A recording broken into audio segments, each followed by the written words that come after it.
Bonjour, on est sur Frondroid et on a l'honneur d'accueillir Denis Morel. Vous êtes vice-président de Huawei France. Et donc Huawei, une marque qui fait parler d'elle depuis déjà beaucoup de mois, une marque chinoise. Et donc c'est très intéressant de s'y intéresser parce que Huawei fait partie du top 10 des constructeurs mobiles au monde. Vous pouvez nous en parler un peu plus? Oui, alors je vais vous parler un petit peu de l'entreprise. Donc, l'entreprise réalise un chiffre d'affaires à peu près de 35 milliards de dollars sur l'année 2012. Elle est créditée de la deuxième place sur le marché, ce qu'on appelle des ICT, donc l'ensemble des télécoms, l'industrie des télécoms, avec une très très forte progression. Trois grandes activités au sein de Huawei, donc une activité réseau historique, sur lequel nous avons des positions très fortes, notamment sur la 4G. Une activité entreprise, donc avec des solutions et des produits destinés aux grandes et aux petites et moyennes entreprises.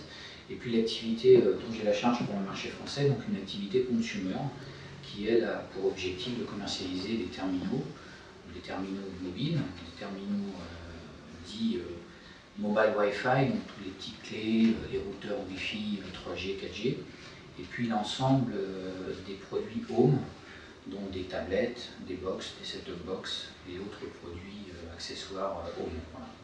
Donc sur l'activité device, nous sommes crédités depuis fin 2012 de la 3e place sur le marché mondial, avec une part de marché proche des 5%.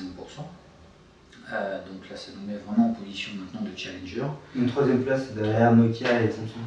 3e place au niveau mondial, oui. Derrière Samsung et Apple. Ah ok, Samsung et Apple. Et du coup, l'entreprise Huawei a été créée il y a déjà beaucoup d'années. Alors c'est une société qui est relativement jeune puisqu'elle a 25 ans. Okay. Par contre avec une croissance très très forte. Nous avons à peu près 150 000 employés dans le monde, dont à peu près la moitié, 46% précisément, travaillent en R&D. Donc c'est vraiment une société d'ingénierie, essentiellement focusée sur tout ce qui est innovation produit.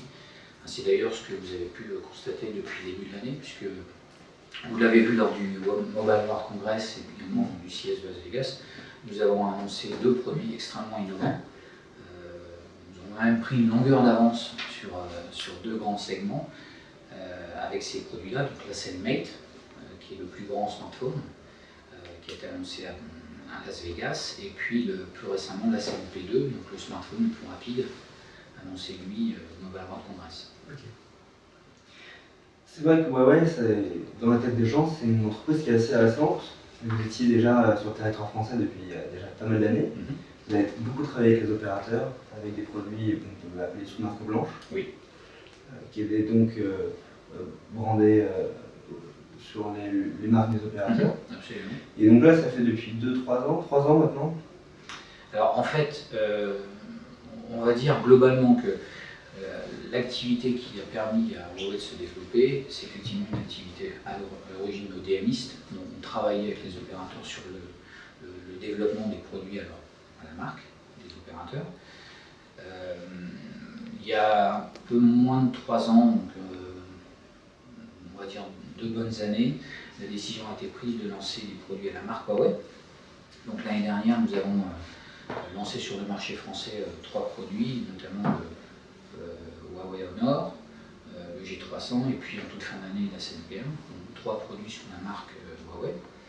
Cette année, nous avons décidé d'accélérer les lancements sous la marque Huawei, de prendre également position sur des segments où nous étions absents jusqu'à présent, donc des segments plutôt milieu haut de gamme. Pour autant, nous continuons à travailler avec les opérateurs sur le développement des produits également à la marque. Donc on garde bien cette activité avec pour objectif de poursuivre le développement de notre propre marque en France. Okay. Justement, sur le développement de votre propre marque, Huawei a une part de marché qui est hyper intéressante, qui fait rêver plus d'un constructeur, mais votre notoriété est relativement basse en fait. Absolument. Donc on a un travail à faire sur la notoriété. Alors pour ce faire, il fallait attendre d'avoir des produits innovants, voire en avance sur le marché. C'est le cas maintenant, puisqu'on a 2 produits qui vont être lancés entre maintenant et le mois de juin, donc la scène Mate et la scène P2. Ces 2 produits feront l'objet d'un premier plan de communication digne de son, on va dire, puisqu'on a annoncé il y a une dizaine de jours un partenariat avec le lancement du dernier film de Marvel, Iron Man 3. Donc on est partenaire du film. On va se servir de ce partenariat pour annoncer les 2 produits en campagne cinéma pendant tout le mois de mai. Il y aura des spots. Donc on sera en spot ciné pendant tout le mois de mai. On continuera la campagne sur le web digital pendant la période du mois de juin. Avec des campagnes display. Avec des campagnes display. Et puis, comme le P2 est annoncé également en partenariat sur le marché français avec Orange, nous aurons également une campagne co-brandée avec l'opérateur. Donc le P2 sera vraiment bandé Huawei avec Orange. Voilà, donc on aura un partenariat. En fait, le lancement va s'opérer en exclusivité avec Orange. Et pendant cette période d'exclusivité, nous disposerons d'un plan de communication, d'affichage co-brandé avec Orange. Okay. Justement, comment est-ce que vous comptez vous différencier? Parce que vous n'êtes pas les seuls à être des constructeurs chinois. On a des constructeurs très offensifs sur le plan communication et aussi avec des produits de plus en plus nombreux et qui également montent en gamme. C'est par exemple Alcatel One Touch avec TCL Mobile. On a également ZTE et qui sont les utilisateurs et même les journalistes ont souvent tendance à comparer ZTE et Huawei. On appelle ça les deux grands frères chinois. Comment est-ce que vous comptez vous différencier de ZTE qui est aussi très offensif avec des campagnes comme vous? Ils ont également prévu des campagnes, des téléphones de plus en plus haut de gamme. Je dirais qu'il y a beaucoup de choses qui nous différencient, pas simplement de ZTE, mais d'autres constructeurs chinois. La première, c'est qu'on couvre, nous, l'ensemble du spectre, ce qu'on appelle le end-to-end, sur l'ensemble du marché des télécoms. Notamment, si on prend l'exemple de la 4G, donc on est fournisseur de réseau, on est fournisseur de solutions, on est fournisseur de terminaux. Et donc, on a une vue d'ensemble. Nos terminaux sont vraiment optimisés pour fonctionner avec les réseaux que nous fournissons aux opérateurs. Donc déjà, cette largeur d'intégration dans la chaîne de valeur end-to-end des télécoms. Ensuite, on a également une gamme que je juge moi aujourd'hui plus large que l'ensemble de nos concurrents chinois sur les devices, puisqu'on couvre à la fois les smartphones, les tablettes, les routeurs Wi-Fi, et puis maintenant des CPE 4G également, donc tous les produits Home, donc une gamme qui est vraiment beaucoup plus large. Et si on regarde également ce que font nos concurrents, je dirais que nous on a pris vraiment le parti maintenant d'innover sur des segments à très forte valeur ajoutée, et surtout de commencer à développer la marque, ce qui n'est pas forcément le cas de nos concurrents. Alors, 2 questions, on va tous baser sur la marque, vu que c'était... Quelle est votre stratégie? On a parlé de Pancom avec un peu de display cinéma, un peu de display web, mais est-ce que vous avez d'autres opérations prévues pour améliorer votre notoriété et puis faire parler de vous? Oui, il y a d'autres opérations, notamment on s'est aperçu lorsqu'on a fait quelques études que la prononciation de la marque était différente selon les personnes. C'est une question qu'on lui a posée, alors comment on prononce la marque? Donc on va s'amuser à faire parler un peu de nous également autour d'un partenariat, on va dire télé, où vous verrez très prochainement des petits spots qui permettront de prononcer la marque correctement. Voilà. Et vous la prononcez comment? Donc la marque se prononce Huawei. Okay. Alors, en chinois c'est Huawei.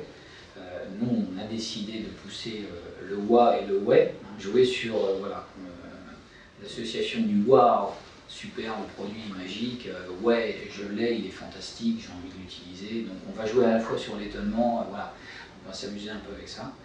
Et donc nous prévoyons effectivement de communiquer également sur ce sujet. Okay. L'autre question concerne la 4G. Oui. Vous avez prévu beaucoup d'appareils 4G. Ce qui est intéressant, c'est que par exemple le Mate n'est pas 4G, on parlera du Mate dans une autre vidéo.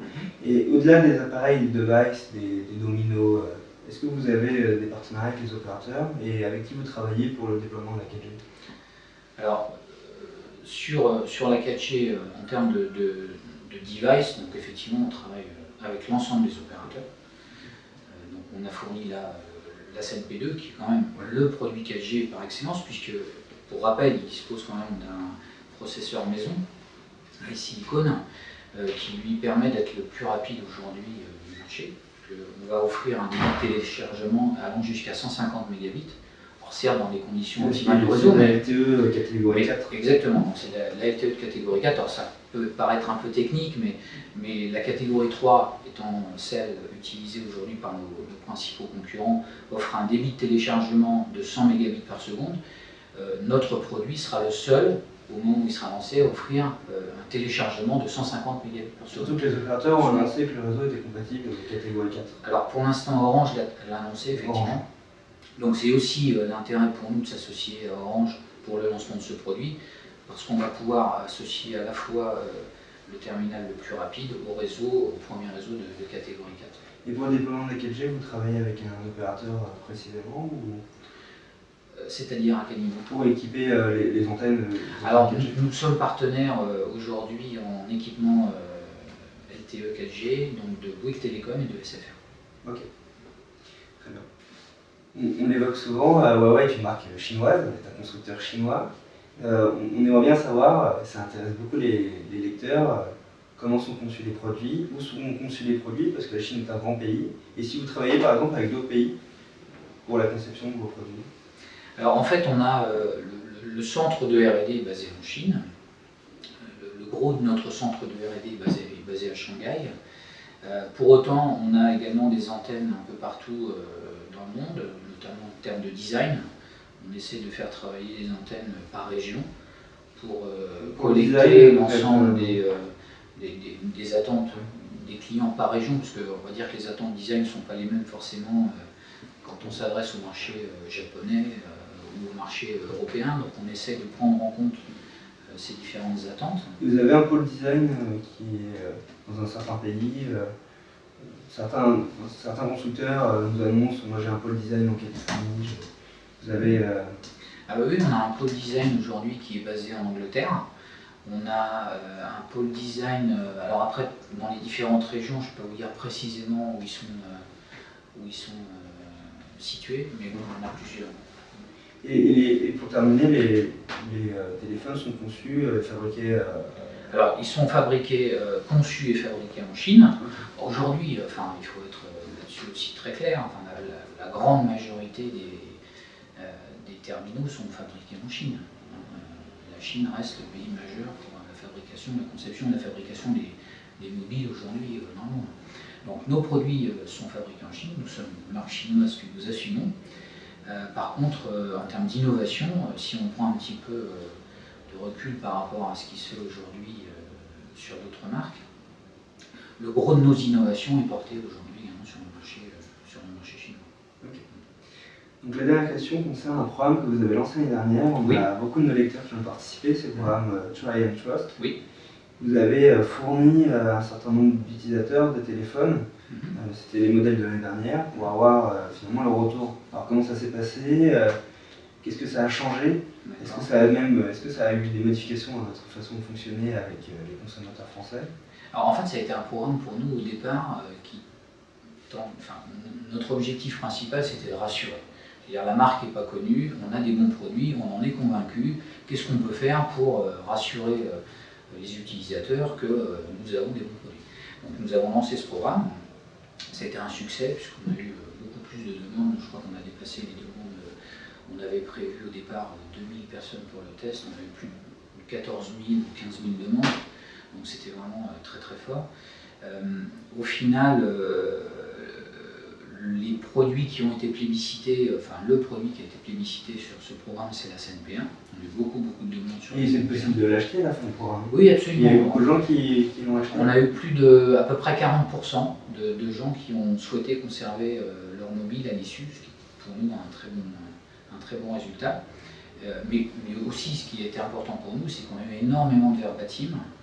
Et des verbatim, on avait la possibilité de noter une dizaine de fonctions, puis une note générale entre 0 à 5, de 0 à 5.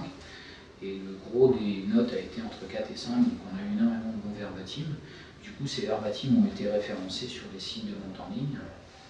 Et voilà, ça nous a aidé à démocratiser un petit peu plus les produits de la marque Huawei. Donc pour nous, c'est un très bon programme. Très bien. Bon, et rapidement pour l'avenir, en tout cas pour l'année 2013, est-ce que vous avez des surprises pour... Il y aura quelques surprises, oui. Là, on a essayé cette année, en début d'année, d'annoncer 2 belles surprises quand même, hein, avec la scène Mate et puis la scène P2. Qui sait, c'est optimiste, hein. Moi je suis optimiste de nature, donc je m'attends à d'autres surprises d'ici à la fin. On se verra à l'IFA ou... Il y aura, oui, il y a de fortes chances qu'on va... À l'IFA en septembre. Voilà. Merci. Okay. Merci à vous, merci pour votre accueil.